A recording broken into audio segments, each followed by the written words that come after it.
Hello my listeners, कैसे हैं आप सब। उम्मीद करती हूँ अच्छे होंगे। मैं लेकर आ चुकी हूँ आप लोगों के लिए soul pride of double mafia का नया एपिसोड। तो चलिए शुरू करते हैं। फिलहाल तो वैष्णवी जी यही सोचे जा रही थी कि काश उनके जोसेफ जी ही आए होते तो आखिर उन्हें थोड़ा बहुत रिलैक्स करने का मौका तो मिलता, क्योंकि ये आदमी तो उसे एक पल के लिए भी शांति से बैठने तक नहीं दे रहा है। वो अभी बहुत ज़्यादा फ्रस्ट्रेटेड होकर के थोड़ा देर शांति से भी बैठने तो वाली थी, लेकिन तब तक उसे दोबारा से मिस्टर रेड्डी ऑर्डर देते हुए कहते हैं, पुशअप्स कितने कर पाते हो।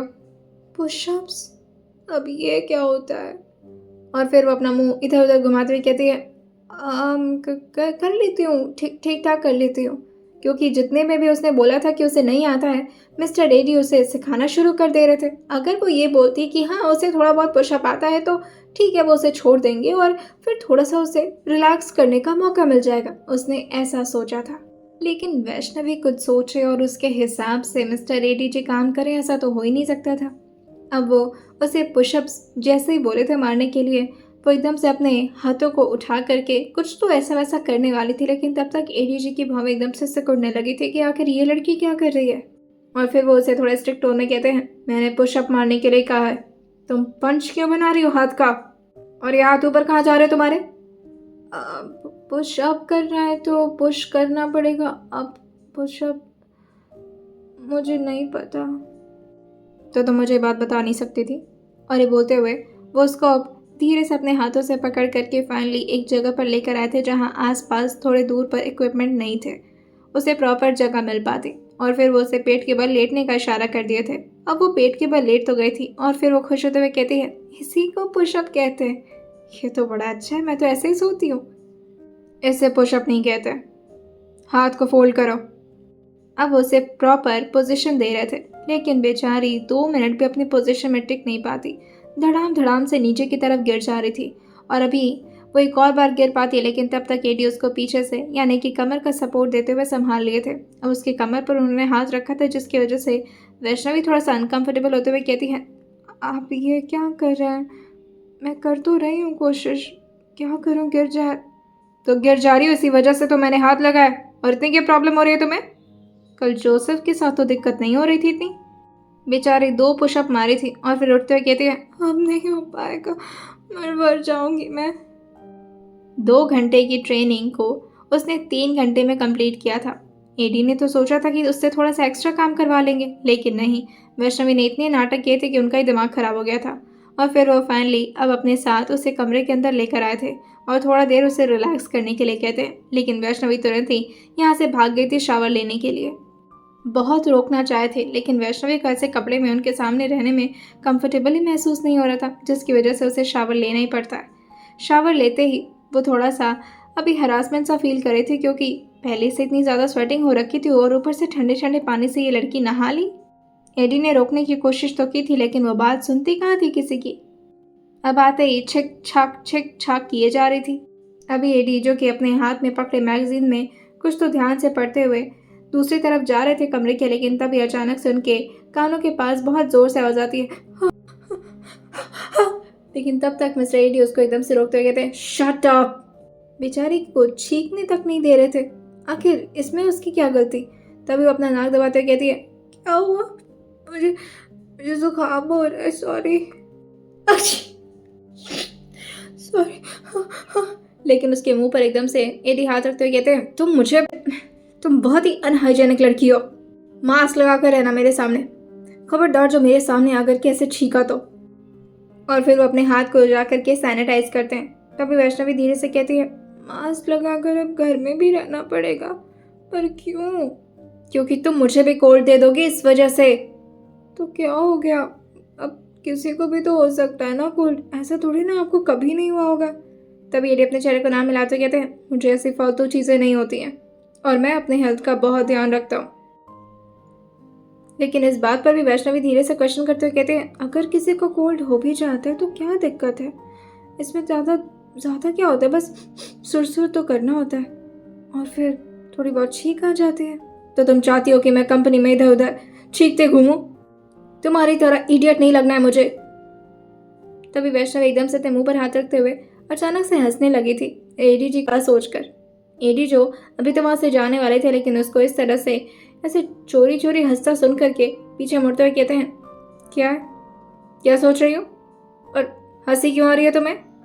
नहीं, वो मैं नहीं सोच रही थी कि अगर आप बीच में ऐसे किसी को डांटे, बहुत जोर जोर से चिल्ला चिल्ला कर, और बीच में आपको छींक आ जाए तो कैसा लगेगा? कितना कितना फनी मोमेंट हो जाएगा ना वो। एडीजी को गुस्सा आया और गुस्से में उन्होंने छींक दिया। तभी वैष्णवी को काफी गुस्से में घूरते हुए कहते हैं, मुझसे इस तरह से कोई बात नहीं करता और कोई मेरे मजाक उड़ाने के बारे में तो सोच भी नहीं सकता, और तुम मेरे सामने मेरा इंसल्ट कर रही हो। वैष्णवी धीरे से जाकर बेड पर बैठते हुए कहती है, मैं तो बस अपने दिमाग में सोच रही थी और बेइज्जती भी वहीं कर रही थी, लेकिन आप ही को तो सुनना था तो बता दिया मैंने। दोपहर में फिर से तुम्हारी 2 घंटे की ट्रेनिंग है, ठीक कर लो खुद को। और ये बोलते हुए वो बाहर निकल गए थे। इसी तरह से लगभग अब 6 से 7 दिन बीते थे। 1 हफ्ते से वो लोग यहीं पर रह रहे थे, लेकिन दोनों के बीच में अभी भी कोई करीबियां नहीं आई थी। एक तरफ वैष्णवी एडीजी को अपनी हरकतों से परेशान करती रहती और दूसरी तरफ एडी जो इस लड़की पर हमेशा गुस्सा करते रहते। लेकिन हाँ, इन दोनों के बीच अब इतनी कंपैटिबिलिटी तो बैठ ही गई थी कि अब दोनों को पता था कि एक दूसरे को कैसे हैंडल करना है। वैष्णवी उनकी हर बात को मानते हुए अब थोड़ा बहुत अच्छी तरीके से टाइकोंडो, कराटे, कुंफू और बाकी के जिम वगैरह को भी कर रही थी। और वहीं दूसरी तरफ एडीजी जो कि उसके हर मजाक को मजाक में ही ले रहे थे और उसे हर बात बात के लिए डांटना कम कर दिए थे। वैसे उसके बावजूद भी एक दिन में कम से कम 25-30 बार तो ये लड़की डांट सुन ही जाती थी। अभी वैष्णवी जिम करके थोड़ा सा रिलैक्स होने के लिए आई थी और अपने हाथ में अजीब अजीब से फ्रूट्स पकड़े हुए मुंह बना करके उसे खाए जा रहे थे। अब उसे खाना तो पड़ता है क्योंकि अब एडीजी का ऑर्डर था, तो ऑब्वियस सी बात थी। लेकिन खाते खाते आज उसने टीवी चलाने का सोचा था और यहाँ भी एडीजी का फार्म हाउस था। अब वो अपने टीवी में हमेशा न्यूज़ चैनल वगैरह ही सेट करके रखे थे, जिसमें सबसे पहले वो जैसे ही अभी न्यूज़ खोली थी उसके अपने डैड की गायब होने की खबर उसमें दिखाई जा रही थी। नीतीश रघुवंशी 1 हफ्ते से ज़्यादा हो गया उन्हें गायब। और वो एकदम से घबरा करके प्लेट को टेबल पर रख करके खड़ी हो जाती है और अपने दिल पर हाथ रख करके अपने भगवान को याद करते हुए कहती है, महादेव, ये कैसे हो सकता है? पापा से तो अभी कुछ दिन पहले मुलाकात हुई थी मेरी। और वो एकदम से अब घबराने लगी थी। उससे अब कुछ खाया भी नहीं जा रहा था और वो लगातार अब रोना शुरू कर दी थी। एक तो बात बात पर उसे रोना आ जाता था, लेकिन आज तो ये बात इतनी ज़्यादा बड़ी थी। उसके अपने पापा जिससे वो इतना ज़्यादा प्यार करती है, एक वही तो थे उसके अपने, और वो भी गायब हो गए। क्या मतलब है? उन्हें कुछ हुआ तो नहीं? महादेव। और ये बोलते हुए अब वो 1 घंटा लगातार रोए जा रही थी। दूसरी तरफ मीटिंग में अब इस वक्त एडीजी मौजूद थे और फाइनली अपनी मीटिंग वगैरह को हैंडल करते हुए जब वो घर वापस लौटे थे तो इस लड़की की इस हालत को देख करके उन्हें काफ़ी ज़्यादा गुस्सा आया था, क्योंकि अभी भी सामने उसके फ्रूट्स ऐसे ही पड़े हुए थे। बाकी के मील को भी उसने हाथ तक नहीं लगाया था और लगातार अपने आप को एक कोने में ले जा करके बहुत ही शांति से बैठी हुई थी। और वो शांति से सिर्फ बैठी नहीं थी बल्कि लगातार रोई भी जा रही थी। जैसे ही वो गुस्से में आकर के उसकी तरफ अभी बैठने वाले होते हैं, लेकिन तब तक अचानक ही उसे भी अंदाज़ा हो गया था कि कोई आ गया है। जैसे उसने एडी को देखा तब एकदम से खड़े होकर के घबराते उनका हाथ पकड़ते हुए कहती है, पापा पापा नहीं मिल रहे, कहाँ गायब हो गए? उन्हें कुछ हो गया है क्या? मुझे अपने पापा से मिलना है, प्लीज़ मुझे मेरे पापा से मिला दीजिए। इस बात पर एडी तुरंत ही अपना हाथ उस लड़की के हाथ से छुड़ाते हुए कहते हैं, नितेश रघुवंशी की बात कर रही हो? हाँ, वो मेरे पापा है ना, मुझे उनसे मिलना है, मुझे बहुत घबराहट हो रही है। अब उनको कुछ हुआ तो नहीं होगा ना? वो ठीक होंगे ना? लेकिन इस बात पर वो सिर्फ उस लड़की का चेहरा ही देख सकते थे, क्योंकि एडीजी को अच्छे से पता था कि आखिर उसके पापा की क्या हालत है। तुम्हारे पेट से आवाज़ आ रही है, तुम्हें भूख लगी है? नहीं, मुझे कुछ नहीं खाना, मुझे मुझे मुझे मुझे बस पापा से मिलना है, प्लीज़ मेरे पापा से मुझे मिलवा दीजिए, मैं कुछ नहीं खाऊंगी। लेकिन अभी वैष्णवी को एक बहुत ही बड़ा झटका लगने वाला था। बाहर से एक मेड जो धीरे से आते हुए कहती हैं, सर आपसे कोई लेडी मिलने आई है, अब नाम नहीं बता रही हैं पर आपसे मिलना चाहती हूँ, काफ़ी ज़्यादा अर्जेंट है, वो काफ़ी ज़्यादा परेशान है और रो भी रही हैं। जैसे उसने रोने का जिक्र किया था, कोई लेडी आकर के रो रही हैं। बहुत सारी ऐसी औरतें होती थी जो कि एडी के अंडर में काम करती थी और उनके साथ कोई भी प्रॉब्लम होती थी तो वो आकर के एडी से ही अपनी बातें शेयर किया करती थी, और ऐसा ही लगा था उन्हें, जिसकी वजह से वो तुरंत ही मेड को अंदर आने का इशारा कर दिए थे और उसे ऑर्डर देते हुए कहते हैं, इसी के साथ रहना और मेक श्योर कि ये ठीक रहे। और ये बोलकर वो बाहर निकल गए थे। जैसे अभी वो फाइनली बाहर की तरफ आए थे, यहाँ मीटिंग रूम में एक औरत बैठी हुई थी जिसका चेहरा अभी तो उन्हें नज़र नहीं आया था, लेकिन जैसे ही उसने अपनी चेयर को पीछे की तरफ टर्न किया था, एडी ने इस औरत के चेहरे को तो एक्सपेक्ट ही नहीं किया था। कल्याणी, जो कि अपना हाथ जोड़ करके रोते हुए अब एडी के सामने जाने लगी थी, लेकिन तभी एडी, जो कि अपने मीटिंग रूम से बाहर निकलते हुए हॉल में आते हुए कहते हैं, हाउ यू डेयर, हिम्मत कैसे हुई यहाँ पर आने की। यू नो दैट कि मैं औरतों पर हाथ नहीं उठाता, लेकिन मुझे मजबूर मत करिए। और ये बोलते हुए वो तुरंत उन्हें बाहर जाने का इशारा कर दिए थे, लेकिन तभी कल्याणी जी अपना हाथ जोड़ते हुए कहती है, नहीं, ऐसा ऐसा मत करिए, मेरे पति को छोड़ दीजिए। वहीं यहाँ वैष्णवी, जो कि हॉल एरिया में जाने लगी थी क्योंकि उसे इस कमरे में नहीं रहना था, उसे जाना था अपने पति जी के पास ये पूछने के लिए कि आखिर उसके पापा के बारे में वो कुछ भी जानते हो तो प्लीज़ उसे बता दे, प्लीज़ उसे एक बार मिलने दे, उसके पापा से एक बार उसे मिलवा देते तो कितनी मेहरबानी होती उनकी। अभी वो ये सोचते हुए जैसे ही बाहर की तरफ निकली थी, यहाँ पर एडी जी के साथ उसे अपनी माँ नजर आई थी। यानी कल्याणी जी यहाँ पर है, ये यहाँ क्या कर रही हैं? वो एकदम से अपने घुटनों पर ही आकर बैठ चुकी थी और अपना हाथ जोड़ते हुए कहती है, मैं आपसे भीख मांगती हूँ, मेरे पति को छोड़ दीजिए। बच्ची तो ले ली ना आपने हमसे, वैष्णवी तो ले ली हमसे, अब और क्या चाहते हैं आप? क्या? वैष्णवी ये सब कुछ सुन रही थी और बहुत ही ध्यान लगाकर। वही कल्याणी जी, जो कि अपने आंचल को आगे बढ़ाते हुए कहती है, मेरा सुहाग मुझसे मत छीनिए, आपको मेरी जान लेनी है, आप ले लीजिए, लेकिन मेरे पति को छोड़ दीजिए। नीतीश रघुवंशी ने अपने सारे प्रॉपर्टीज पर जो सिग्नेचर किए थे, ओ या, उस वक्त सबको दिखाने के लिए उन्होंने अपनी सारी जायदाद अपने बेटे के नाम की थी, राइट?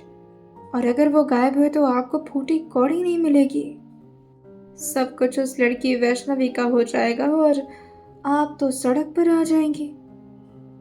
इंटरेस्टिंग। तभी मैं सोचूं कि मेरे सामने भीख क्यों मांगी जा रही है। रोड पर भीख मांगने से बेहतर आपको लगा कि आप मुझसे भीख मांग लें और आपको भीख मिल भी जाएगी। Even you've thought that। मुझसे कभी भी दया की उम्मीद तो मत ही करिएगा। मुझे रहम नहीं आती किसी पर, और उस इंसान पर तो बिल्कुल नहीं आएगी जिसने मेरे भाभी के साथ ऐसी घटिया हरकत की है। इतने टुकड़े करूंगा ना कि पुलिस भी ढूंढ नहीं पाएगी। मैं आपके पैर पड़ती हूँ, मुझसे जो भी गलती हुई इसकी सजा मुझे दीजिए, मेरे पति को छोड़ दीजिए। और ये बोलते हुए वो कल्याणी जी की नजर एक बार के लिए ऊपर की तरफ गलती से चली गई थी, लेकिन वो बिल्कुल भी हैरान नहीं होती कि उनकी बेटी ये सब कुछ सुन रही है। शायद वह यही तो चाहती थी कि वैष्णवी सब कुछ सुन ले एडी जी के बारे में, और अगर गलती से भी वो एडी जी को ठीक या फिर अच्छा समझने लगी और इन दोनों के बीच कुछ ठीक होने लगा है तो वो ये ना होने दे, इससे पहले कि मेरा दिमाग और ज़्यादा खराब हो जाए। You should leave. तभी कल्याणी जी आंसू पोंछते हुए धीरे धीरे खड़े हुए कहती हैं, ठीक है, आप मेरे पति को मुझे नहीं दे सकते तो मत दीजिए, लेकिन क्या मैं 5 मिनट अपनी बेटी से बात कर सकती हूँ? इसकी तो इजाज़त दे सकते हैं ना आप? वैष्णवी को अपनी माँ को इस तरह रोते हुए देख करके रोना आ गया था, और साथ ही अपनी माँ की वो बातें, उसके पापा, लेकिन एडीजी से क्यों भीख मांग रही है उसकी माँ? क्या उसके पापा एडीजी के पास? एडी, जो कि कल्याणी जी की तरफ देखे थे, उन्हें पता तो था कि औरत कैसी है, सब कुछ जानते थे वो, लेकिन उसके बावजूद भी उनका दिल यही कहता है कि अगर एक माँ अपनी बेटी से मिलना चाहती है तो मुझे उसे रोकना नहीं चाहिए। ठीक है, 5 मिनट, जितनी बातें करनी 5 मिनट में करके ख़त्म करिए। और ये बोल करके वो यहाँ से निकल गए थे। फाइनली अब वैष्णवी को यहाँ कल्याणी जी के सामने ले आकर के बिठा दिया गया था, और ये छोटा सा रूम था जहाँ पर कोई भी आसपास नहीं था। तभी कल्याणी जो वैष्णवी का हाथ पकड़ते कहती है, मेरी बच्ची ठीक है ना? बच्ची? ये मेरे लिए इतना परेशान का नहीं, ये क्या बात है? तभी कल्याणी जो उसके गालों पर हाथ रखते हुए कहती है, बचपन से तुझे बहुत तंग किया है ना मैंने, बहुत तंग किया है। माना मैं बहुत बुरी माँ थी, लेकिन मैं क्या करती? तुझे पता है ना आसपास की सोसाइटी सराउंडिंग कैसी है हमारी? लड़कियों के साथ कितना गलत होता है, और ज़्यादातर लड़कियों को तो बेच ही दिया जाता है। तुझे सब पता है ना? हाँ वैष्णवी धीरे से अपने चेहरे को हाँ मिलाते कहती है, हाँ मुझे सब पता है, पर आप ये सब क्यों बता रहे हो मुझे? मेरी तो अब शादी हो गई। तभी वैष्णवी की माँ यानी कल्याणी जी कहती हैं, शादी तो हमने करवाई है तेरी, वो भी एडी जैसे शख्स से, ताकि तुझे किसी के सामने अपना सिर न झुकाना पड़े। सबके सामने सीना तान कर बोले कि पति मेरा एडी है, मिस्टर देशमुख, जिसके सामने सब सब फीके पड़ जाते हैं, सबकी बोलती बंद हो जाती है। ऐसे रिश्ता ढूंढा है मैंने तेरे लिए। इस बात पर धीरे से वैष्णवी अपने चेहरे को हाँ मिलाते हुए कहती है, हाँ मुझे पता है। तो मैं, आप ये सब मुझे क्यों बता रहे हैं? देखो, मैं तुम्हें बस इतना कहना चाहती हूँ कि तुम्हारे पापा तुम्हारे पापा उस आदमी के कब्जे में है बेटा। और वो आदमी मुझे लगा था कि बहुत ही अच्छे होंगे, पर सबके हिसाब से देखा जाए तो वो आदमी बहुत बुरे हैं। कौन से आदमी की बात कर रही हैं आप? कौन बुरा है? ये जो तुम्हारे साथ रहते हैं, तुम्हारे पति? मुझे नहीं पता था कि वो ऐसा इंसान होगा। वैष्णवी जो एकदम से अपने पेट पर हाथ रख के जा रही थी, क्योंकि उसे वाकई बहुत ज़ोर से भूख लगी थी, लेकिन ये सारी बातें सुनकर के उसकी टेंशन डबल से ट्रिपल हो गई थी। और उस आदमी से तो अब धीरे धीरे वो थोड़ा क्लोज होने लगी थी, उनके सामने बातें करना शुरू कर दी थी और अपनी बातें कहना भी। लेकिन कल्याणी जी ये सब क्या बोल रही हैं उसके सामने? ये लोगों के मुंह से तो ये भी सुना है कि एक अपार्टमेंट है इनका, जहाँ पर लगभग 80 से 85 लड़कियाँ रहती हैं, सबके सब इनके साथ। तभी वैष्णव एकदम से खड़े होते हुए कहती है, क्या बोल रही हैं आप? ये मत बोलिए प्लीज़, मैं आपके सामने हाथ जोड़ती हूँ, रिक्वेस्ट करती हूँ, ये मत बोलिए। तभी कल्याणी जी धीरे से खड़े होते हुए कहती हैं, तुम अगर चाहो तो अपने पापा को बचा सकती हो वैष्णवी। इस आदमी से अगर हो सके तो अपने पापा को बचा लेना, वरना ये सब कुछ ख़त्म कर देंगे, सबको ख़त्म कर देंगे, तुम्हारे बाप को भी, जो तुमसे इतना प्यार करता था। और ये बोलकर वो यहाँ से निकल चुकी थी। वैष्णवी को सबसे पहले झटका तो ये लगा था कि क्या एडी जी ऐसा काम करता है, गायब करता है लोगों को? मतलब वो जो खून के धब्बे होते थे वो वाकई किसी को मार कर आते थे। आखिर उसके पति हैं कौन, क्या काम है उनका और क्या करते हैं वो? सब उनसे इतना घबराते क्यों हैं? और उसके पापा को आखिर क्यों किडनैप किया होगा उन्होंने? ये सब तो फिर भी ठीक था, ऊपर से कल्याणी जी ने वो 80 से 85 लड़कियों का भी जिक्र कर दिया था। वैष्णव को ये बिल्कुल भी बर्दाश्त नहीं था कि उसके पति, नहीं, वो ये सब कुछ नहीं सह पाएगी, बहुत हो गया। वो तुरंत ही अब कमरे के अंदर जा चुकी थी, जहाँ पर आराम से बीएडी अपने मीटिंग तो कर रहे थे, लेकिन अचानक यहाँ करके वैष्णवी जोर से आवाज़ लगाते हुए कहती है, मुझे आपसे कुछ बात करनी है। पहली बार उसकी इतनी तेज़ आवाज़ सुनाई दी थी एडी को, लेकिन उन्होंने अपने कान में एयरपोर्ट्स लगाया था, जिसकी वजह से उन्होंने ध्यान नहीं दिया था। तभी वैष्णवी खुद ही आकर के उनके लैपटॉप को एक साइड में रखी थी और उसके स्क्रीन को अब ऑलमोस्ट बंद करते हुए उनके कान से एयरपोर्ट्स निकाल कर एक साइड में फेंकते हुए कहती है, मुझे आपसे बात करनी है। हिम्मत कैसे हो इस लड़की की कि वो इस तरह से कॉन्फ्रेंस मीटिंग के बीच में आकर उनके लैपटॉप को बंद कर दे, उनके कानों से उनके एयरपोर्ट्स निकाल करके एक साइड में फेंक दे। तभी जैसे वो खड़े हुए थे, वैष्णवी थोड़ा सा कांप तो गई थी, लेकिन फिर से हिम्मत करते हुए कहती है, मेरे पापा कहाँ हैं? उसका इतना सवाल हुआ था कि तभी वो उसके हाथ को अपने हाथ से बहुत बुरी तरह से दबाते हुए कहते हैं, ज़्यादा हिम्मत नहीं आ रही है तुम्हारे अंदर? मैं थोड़ा प्यार से बात क्या करना शुरू किया, तुम तो सर पर चढ़ने लगी। इंसान हूँ मैं, तकलीफ होती है मुझे, दर्द होता है मुझे, महसूस भी होता है। वो बात अलग है कि मैं कुछ बोलती नहीं हूँ, लेकिन इसका मतलब ये नहीं कि मेरे अंदर फीलिंग्स नहीं है।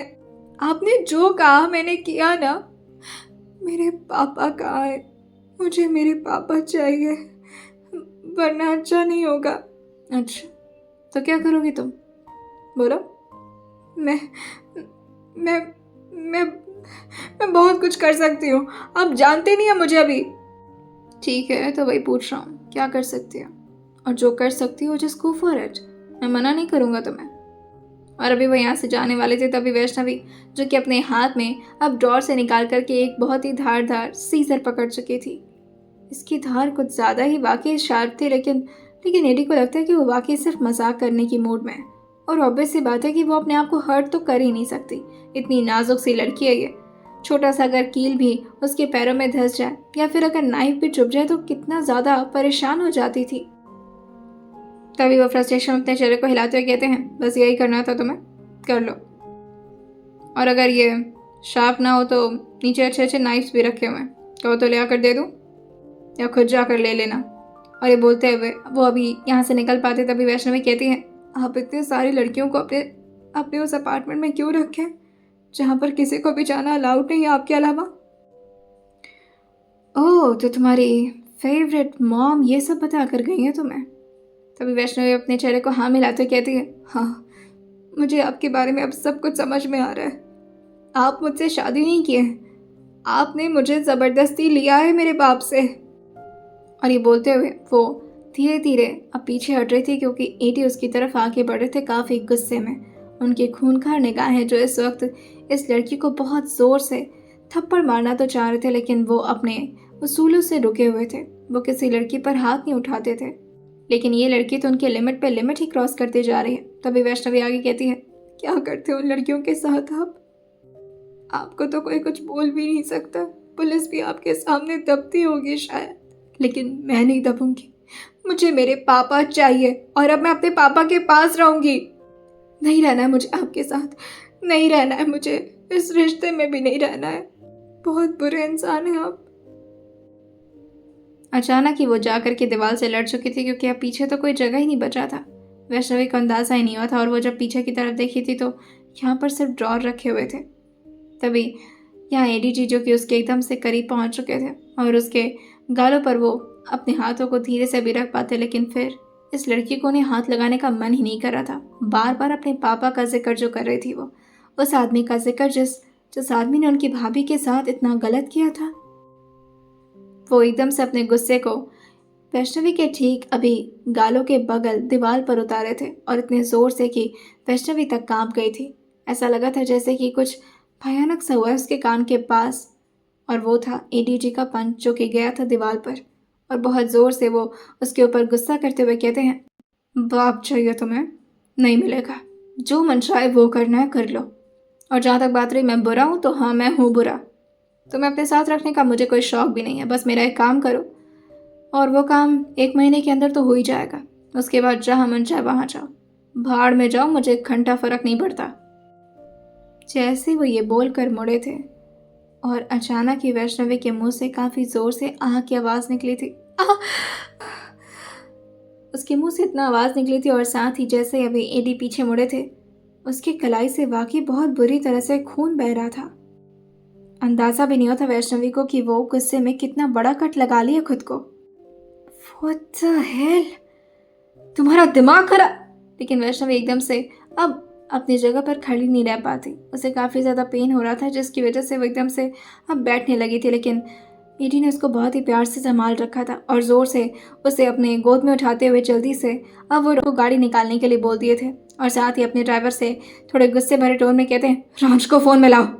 उनका घबराया और गुस्सा होना तो जायज़ था। इस लड़की ने इतना ज़्यादा खुद को कैसे हर्ट कर लिया? वो भी घर के नॉर्मल कपड़ों में थे और उसी कपड़ों में वो बाहर निकल गए थे। अपने बगल में रखे एक हैंकरचीफ से ज़ोर से अब उस लड़की के गलाई को उन्होंने बांध दिया था। अभी वैष्णवी एकदम से अपनी आंखें बंद करते जा रही थी, लेकिन उसके गालों पर बार बार मिस्टर एडीजी जो कि टैप कर के गालों पर लगातार टैप करते हुए उसका नाम लिए जा रहे थे, उसे उठाने की कोशिश कर रहे थे कि वो किसी भी हालत में बेहोश ना हो। वैष्णवी आंखें खोलो। You can not close your eyes. उनकी घबराहट उनके चेहरे पर साफ नजर आ रही थी और साथ ही वो गुस्से में ड्राइवर से कहते हैं, तुम गाड़ी थोड़ा तेज चलाओगे। रांझ को पहले से ही ड्राइवर ने सब कुछ इन्फॉर्म कर दिया था, जिसकी वजह से रांझ अब पहुंच चुके थे यहाँ के सबसे नज़दीकी हॉस्पिटल में। वो बहुत ही ज़्यादा कोई फेमस हॉस्पिटल तो नहीं था, लेकिन फिलहाल के लिए वैष्णवी के कंडीशन में अब वही हॉस्पिटल उनकी मदद करने वाला था, जहाँ पर पहले से ही कुछ डॉक्टर्स उन लोगों का वेट कर रहे थे कि कब आएंगे वैष्णवी और मिस्टर एडीजी, ताकि बिना किसी देरी के उनकी ट्रीटमेंट शुरू हो सके। जैसे ही अब फाइनली उनकी गाड़ी पहुंची थी आकर के हॉस्पिटल के ठीक बाहर, एडी काफ़ी जल्दी में उसको गोद में उठाए हुए अंदर की तरफ भागे थे। ब्लीडिंग इतनी ज़्यादा हुई थी कि जो कपड़ा भी उसकी कलाई पर बंधा हुआ था वो भी पूरी तरह से खून से भीग चुका था। उनकी सांसें अजीब तरीके से बढ़ी हुई थी। फाइनली अब वैष्णवी को पूरी तरह से स्ट्रेचर पर लिटा कर के बाकी के डॉक्टर्स उन्हें ऑपरेशन थिएटर की तरफ ले जा रहे थे ताकि जल्द से जल्द उनकी ट्रीटमेंट शुरू हो सके। ब्लड लॉस एक तो इतना ज़्यादा हो गया था और ऊपर से एडीजी की हालत अलग ही ख़राब हो रही थी। उन्हें सबसे ज़्यादा गिल्ट तो इस बात का हो रहा था कि अगर वैष्णवी को कुछ भी हुआ तो उसकी जिम्मेदारी एडी की होगी, क्योंकि उन्होंने ही तो इस बात पर ज़्यादा ध्यान नहीं दिया था कि वैष्णवी खुद को हर्ट भी कर सकती है, वो भी इस हद तक।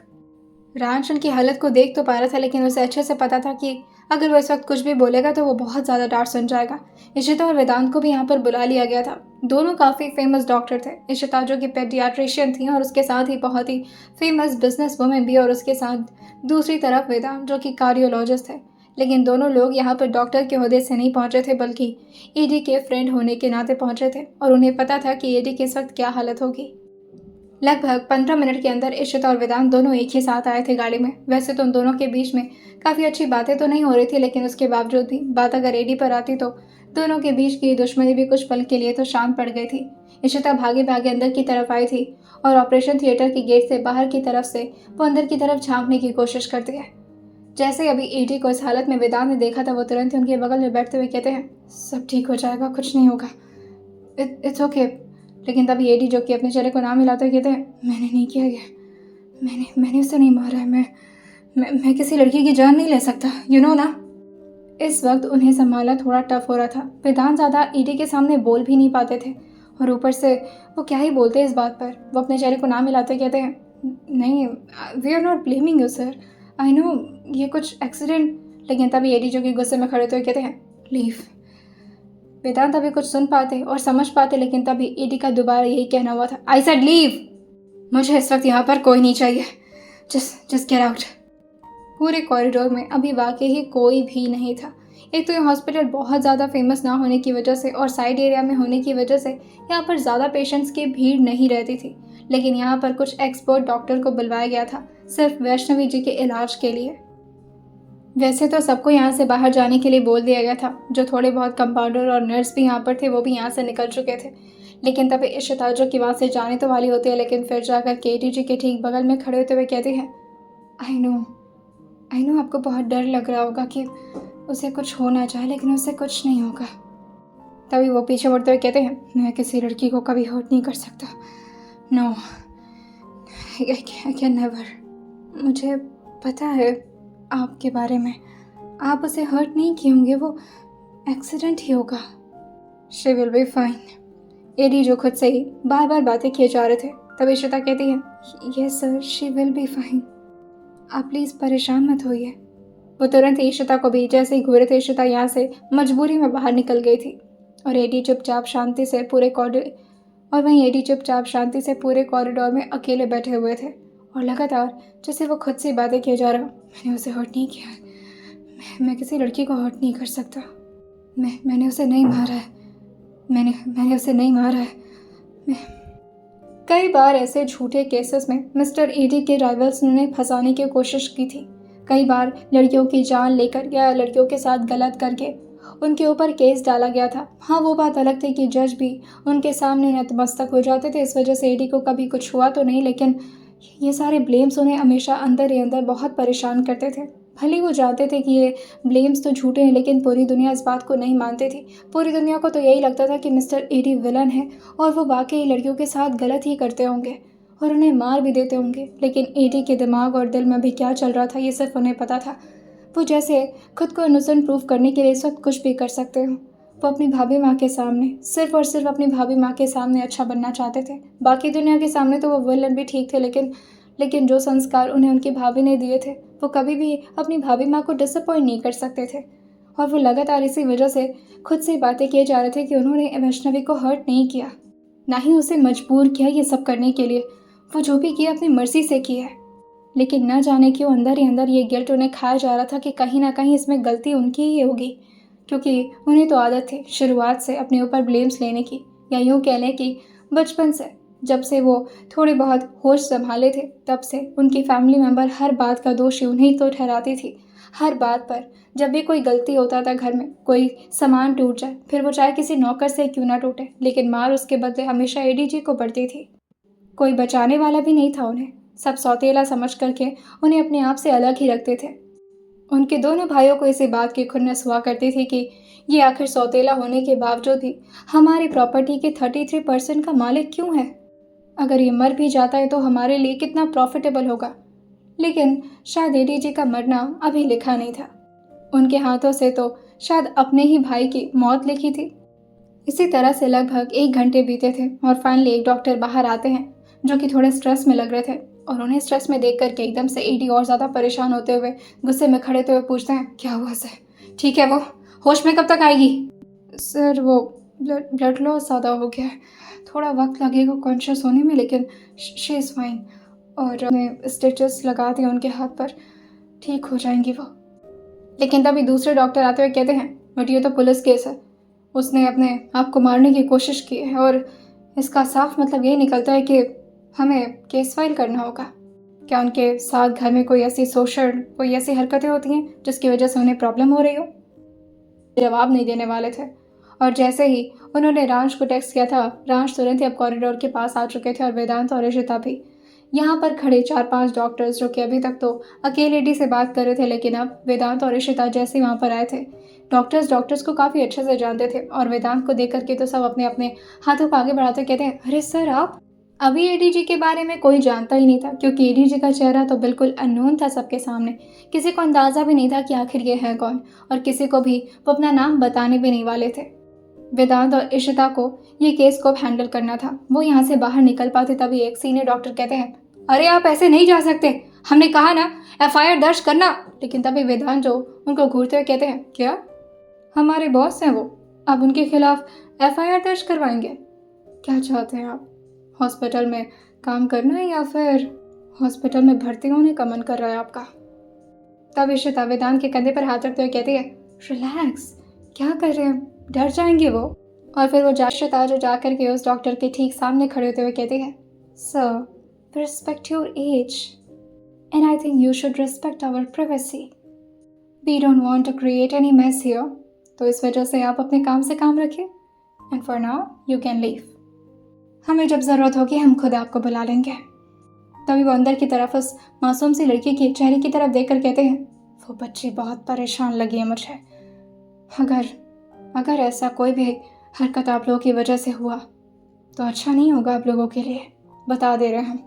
और ये बोलते हुए वो अब मजबूरी में यहाँ से जाने लगे थे, क्योंकि ये स्ट्रांग लोग थे और उन्हें तो पता भी नहीं था कि आखिर एडी की वाइफ के बारे में बात कर रहे हैं वो। और अगर डॉक्टर जी को पता चलता कि एडी के खिलाफ ये एफआईआर दर्ज कराने का अभी जिक्र किया उन्होंने, तो शायद वो खुद ही हार्ट अटैक से मर जाते। एडी बिल्कुल शांत खड़े थे और अभी कॉरिडोर के बड़े से लगे विंडो से बाहर की तरफ देख रहे थे।